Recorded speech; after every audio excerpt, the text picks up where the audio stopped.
Hello. In this review, we'll be talking about the French tank AMX-30. Back in its day, it was a very popular tank, on par with the German Leopard, and in fact, both were developed around the same time. I've already covered part of their shared history in the first review of the Leopard one, so I won't repeat myself here. Instead, I recommend checking that out. I'll leave a link in the description. In this review, when we get to the history section, we'll also need to touch on a number of French projects that preceded the creation of the AMX-30. That way, it'll be clearer how this design came about and what the French had to go through to build one of their most iconic tanks of the 20th century. I'll explain what the tank is all about in general and highlight its key modifications. The AMX-30 chassis was repeatedly used as a basis for other systems as well, for example, the Roland surface-to-air missile system, which I've already reviewed on the channel. Since that's its own topic, I won't go into it here. These are all subjects for separate reviews. Before we begin, don't forget to subscribe to the channel and hit the like button. It really helps improve our content. Let's burn. The history of the AMX-30 didn't begin in 1957, when France and West Germany signed the agreement to develop a European tank under the designation Europanzer. It goes back to the beginning of World War II, when France needed a new tank and rushed to build one before its occupation. Occupation, a string of unsuccessful projects, and the Cold War, these are the main factors that eventually led to the appearance of the AMX-30. France had already adopted the Char B1 in the 1930s. It was a large, heavy tank with good for its time armor and 2 guns, but it was slow. Understanding the threat from Germany, in the mid-1930s France launched a program to create a self-propelled gun intended to fight tanks. In 1935, 2 self-propelled gun projects were started under that program, the SAU-40 from SOMUA and the ARL-40 from ARL. Both called for mounting a 75mm gun and using a chassis similar to the Char B1. Both were supposed to engage targets out to 2,000 meters and to be effective against German tanks. By the late 1930s, the SAU-40 was preferred, but 1940 brought an unexpected turn. France capitulated. Efforts had to be made to save projects and designs, but the Char B1 could not be taken away. The Germans captured and used those tanks successfully. By that time, prototypes of both the SAU-40 and ARL-40 had been built. Serial production of the SAU-40 was planned to start in 1940, but that never happened. The single ARL-40 prototype that had been completed was evacuated to Morocco before the capitulation. Naturally, the project was frozen. There were neither money nor means, and attention had to be focused elsewhere. Nevertheless, the French underground kept nurturing plans to begin series production of a new tank as soon as the country was liberated. But as German-held territory expanded, especially in 1943, those plans receded further into the future. Because the Germans needed to clear runways, they ordered Hotchkiss and Samua to design a tracked snow-clearing machine to use on Luftwaffe airfields. Under the pretext that engineers were working on such a machine, parallel clandestine work continued on a tank that later received the name ARL-44. In 1944, when France was liberated from Nazi Germany, Charles de Gaulle declared that the country must regain its former military potential and quickly create a new tank that could answer German tanks. Fortunately, some groundwork already existed. The task was to rapidly design a 30-ton tank with a 75mm gun and get it into mass production as fast as possible. An ambitious figure of 600 tanks to be produced for the French army was named. But there were neither the technical capabilities nor the funds for such a program. In fact, in 1945 several tank development projects, light, medium, and heavy, were launched simultaneously. I'll return to those projects later. They also played a role in the creation of the AMX-30.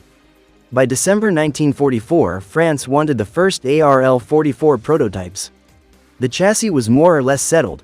A modernized version of the Char B1 chassis was to be used, but the gun, turret, and tank components remained open questions. In the same year, a French engineer proposed taking the 75mm SA-44 gun and further developing it. That would produce a 75mm long 44 capable of penetrating up to 80mm of armor at 1,000 meters. Parts and components could be salvaged from abandoned German tanks. But such a gun still could not penetrate the armor of Panther and Tiger tanks. Engines could also be taken from those German vehicles, but they had their own issues. The design called for installing less powerful engines so they would physically fit. They considered either a Panhard engine of about 400 horsepower or a Talbot engine of about 450 horsepower. As for armor, the frontal plate was to be 60 mm, and the tank's weight would be roughly 43 tons. In 1945, the French Army Command decided that their tank was turning out no better than the American M4 Sherman. In fact, even the captured German tanks were superior. A new requirement was issued. The ARL-44 should have 120 mm of frontal armor instead of 75 mm, and the 75 mm gun was to be replaced with a 90 mm gun. That meant a new turret, which in turn increased the tank's weight to 48 tons. The idea was to improve armor penetration. 1945 also marked the end of World War II. The urgent need for tanks was gone, especially since the US was supplying plenty of tanks to Europe. France had to think about finances and economic recovery. Still, tank development projects were not abandoned. The prototype of the new tank was only ready in 1947 and sent for testing. It had taken 2 years to build because the new turret, hull, gun, and engine installation required a complete redesign.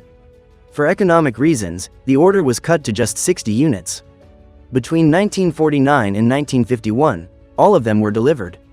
The engine issue was solved by installing the German Maybach HL-230, rated at 600 horsepower. Luckily, there was a supply of them. But as soon as the tanks were put into use, problems became obvious. It was too heavy.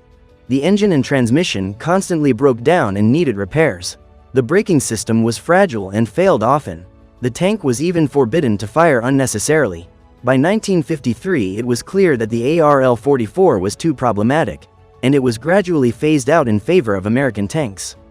Now we need to go back to 1945, when another project began, Project 141, which aimed to create a prototype tank based on the M4. This was the start of the AMX-50 program, another project that would ultimately end in failure. In 1945, the AMX company, inspired by the German Tiger II, presented its design within the same doctrinal framework. The target weight was again around 30 tons, so it was fitted with a 90 mm gun and 30 mm frontal armor to keep the weight manageable. The Army reviewed the project and concluded that the armor was too thin and needed to be increased, while keeping the weight in check. To satisfy this requirement, the solution was to reduce the turret size and weight, which would offset the thicker armor. To make that possible, they adopted a swinging turret with a 90 mm gun. This was in 1946. That same year, work also began on the light tank AMX-30, which turned out to be far more successful than the previous two projects and eventually entered service. The AMX-30 also used a swinging turret, initially with a 75 mm gun and later upgraded to a 90 mm gun. It would go on to become perhaps the most famous swinging turret tank ever built. So this wasn't exactly a brand new idea. The first AMX-50 prototype was delivered for testing in 1949. Despite all the efforts to control weight, it came in at 53.7 tons. A year later, a second prototype followed, now armed with a 100 mm gun. The challenge, however, was the engine. Such a heavy tank required an extremely powerful power plant to move at a decent speed. Both prototypes were tested with Maybach and Sauer engines producing 1,000 horsepower, but even these weren't enough. To meet the requirements, a 1,200 horsepower engine was needed. In trials, both prototypes managed a maximum speed of 51 km per hour. By the early 1950s, French priorities shifted. Initially, the goal had been to build a tank superior to German designs, but now the benchmark was Soviet armor. The USSR had introduced the AS-3 in the 1940s, which boasted very strong frontal protection. The French quickly realized that a 100 mm gun might not be enough against the AS-3, which meant their own tank would need a larger caliber gun. In the early 1950s, France was still receiving M47 Patton tanks from the United States, which were proven and reliable. Just as with the ARL-44, there wasn't a pressing need for a new heavy tank, especially one as massive as what the French were developing. But the French persisted. Restoring their prestige seemed to depend on producing a modern main battle tank of their own. Work on the AMX-50 continued, now with the task of mounting a 120 mm gun. Development on this version began in 1951, and the first prototype was completed in 1954. Its turret housed not only a French-modified American 120 mm gun but also a coaxial 20 mm MG-151 cannon. with a 12.7mm M2 Browning machine gun mounted on top of the turret. The tank's weight came to 59.2 tons. In 1955, a second prototype appeared, with reinforced armor, known as the Surblinde. The turret height was changed, and the weight increased to around 64 tons. This immediately brought serious problems. A modified Maybach engine was chosen, intended to deliver 1,200 horsepower. But because of the low hull design, there was no room to upgrade or fit a larger engine in the future. The frontal armor thickness of 120 mm, inspired by the Soviet IS-3, gave the AMX-50 some protection against Soviet shells, but its mobility suffered badly. The tank's top speed was just over 30 km per hour. By this time, it was becoming obvious in France that the project was doomed. Still, development continued, while alternative tank projects were explored in parallel. Between 1956 and 1958, yet another AMX-50 version was tested. This one had a taller but lighter turret while keeping the 120mm gun. Its weight was reduced to 57.8 tons, still too heavy. Problems remained unavoidable, and in 1958 the AMX-50 program was shut down. In the early 1950s, work had also been underway on the Batignolles-Châtillon Char 25T, which was meant to be the successor to the AMX-13. That project too failed and was cancelled. I haven't yet covered all of France's tank projects of the period, but even just these examples show what the country was dealing with by the mid-1950s. The need for a modern tank was still there. So, in 1956, France drew up new requirements for a future tank, taking into account all the lessons of its failed attempts, and decided to partner with Germany to create a European tank. In 1957, France and Germany signed an agreement, and the Europanzer project was launched. I already discussed this in the Leopard 1 review, so I won't repeat it here. Check that video for details. Link in the description. Let's skip ahead to 1963, when the Franco-German partnership collapsed, and each country went its own way. Germany continued with its Leopard 1, and France with what would become the AMX-30. Let me quickly recap the conditions set under the Europanzer project. The tank's weight should be around 30 tons.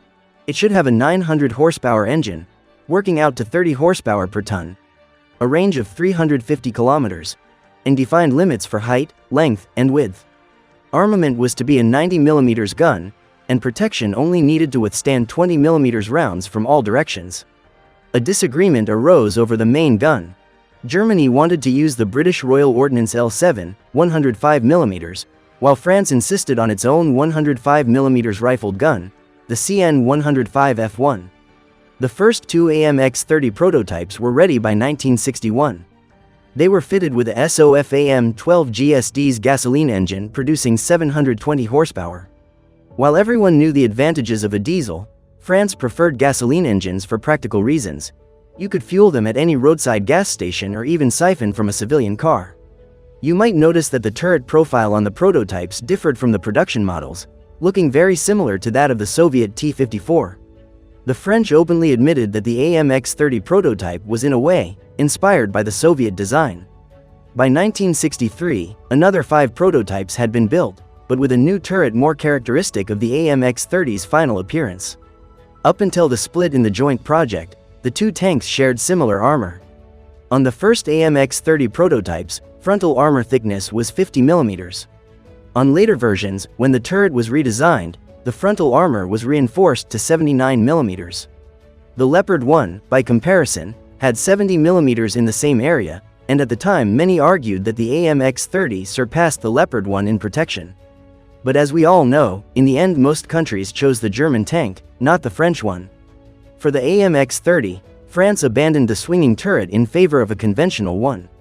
This decision was also tied to requirements that the tank be able to ford rivers and provide protection against chemical and biological weapons. After 1963, France continued development. By 1965, 2 more prototypes were completed, now fitted with a new water-cooled, multi-fuel Hispano-Suiza engine, a redesigned turret with an improved gun mantlet, and an updated hull. In 1966, the new tank reached operational readiness. All prototypes were designated AMX-30A, while the production tanks were named AMX-30B. In 1967, the AMX-30B officially entered service, and deliveries to the French Army began. The initial order was for 300 tanks. In 1972, following a modernization program, another 900 were ordered. This included not only tanks but also chassis for other systems. When serial production began in 1966, output was about 20 tanks per month. A year later it dropped to 10 per month. By 1975, all ordered tanks and chassis had been delivered. In 1980, deliveries began of the upgraded AMX-30B2 version. In total, about 3,500 AMX-30s of various modifications were produced, including those for the French Army, international customers, and chassis for other systems.